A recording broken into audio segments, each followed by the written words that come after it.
துர்கா அஷ்டமியை முன்னிட்டு காயத்ரி அலங்காரத்தில் காட்சியளித்த அம்மன்.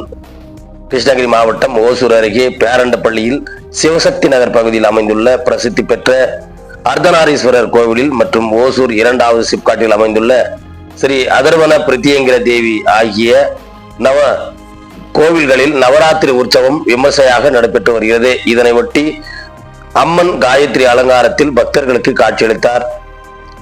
துர்காஷ்டமியை முன்னிட்டு கோவில்களில் நவதுர்கை யாகம் நடைபெற்றது.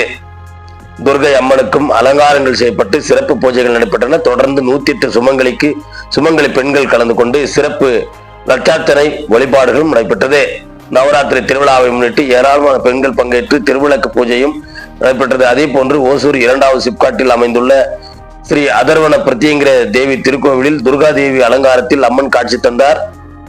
இதில் தமிழ்நாடு மட்டுமின்றி ஆந்திரா, கர்நாடகா உள்ளிட்ட அண்டை மாநிலங்களில் இருந்து ஏராளமான பக்தர்கள் கலந்து கொண்டு அம்மனை தரிசனம் செய்து வழிபட்டனர் என்பது குறிப்பிடத்தக்கது.